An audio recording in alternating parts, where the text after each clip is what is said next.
se encuentran porque se necesitan, porque desean estar juntos, porque quieren, me da lo mismo que una relación de un mes, de 20 años, porque existe esa necesidad de encontrarnos, de querernos, porque yo no me reconozco si no me reconozco en el otro, porque necesito para mi identidad ese reconocimiento, pero por otro lado, a veces ese reconocimiento no se da.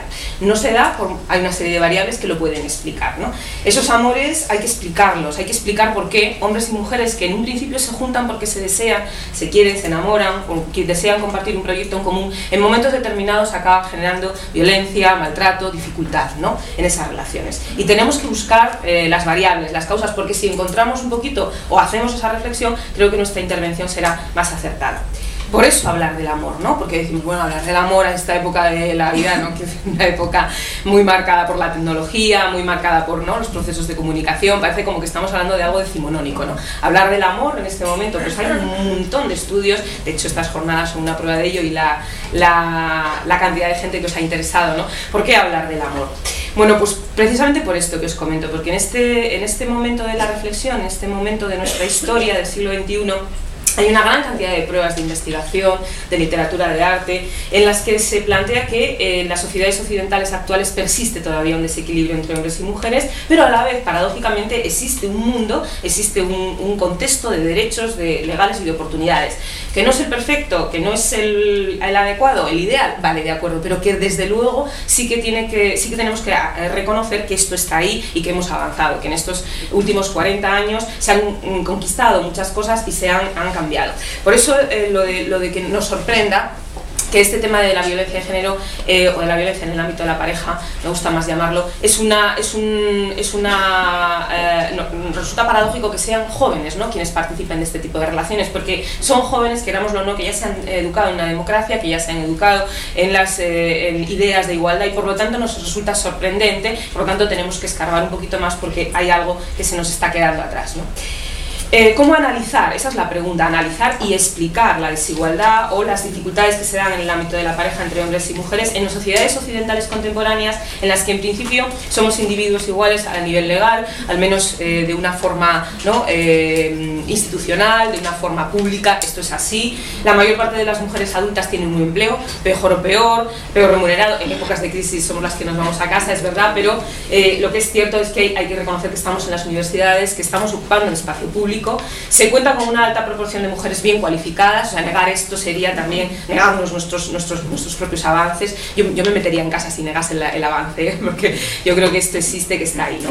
Y que existen disposiciones estatales de bienestar y de control de la desigualdad, es decir, que existen leyes que están intentando controlar y regular en alguna medida esas relaciones que en principio son privadas, pero que tienen un componente evidentemente público, ¿no?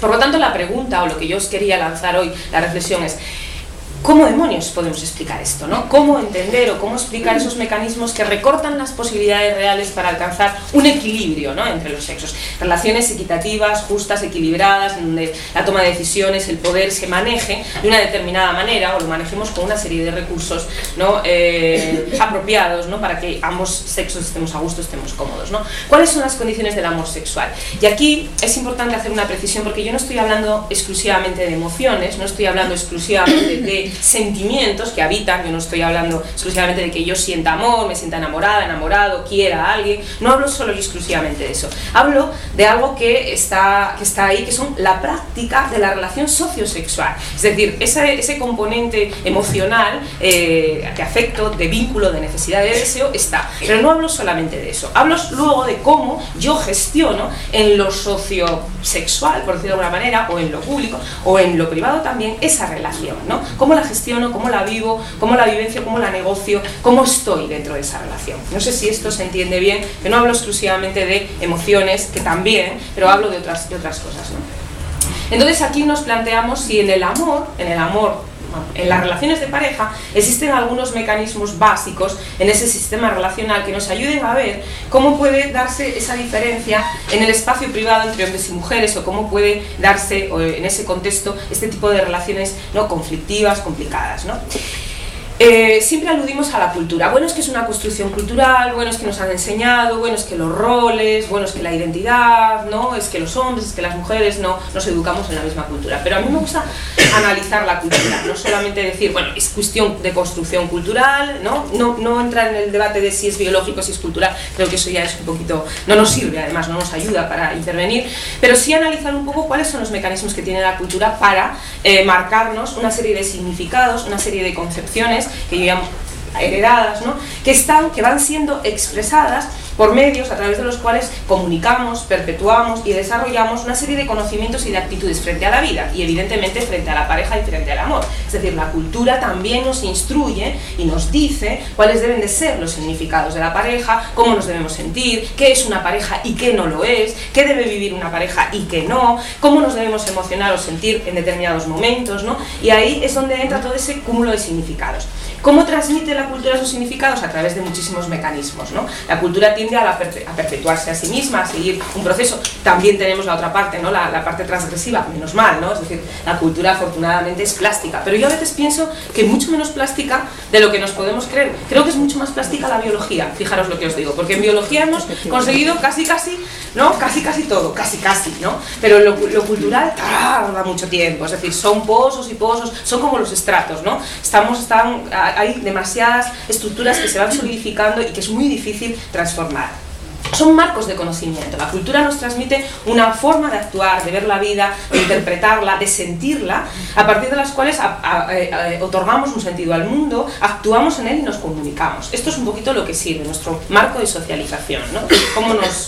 ¿A través de qué? Pues a mí me gusta mucho analizar los códigos, ¿no? Los códigos narrativos, el código narrativo, las novelas, las series de televisión, el visual, la publicidad, el musical, todas las canciones, las formas.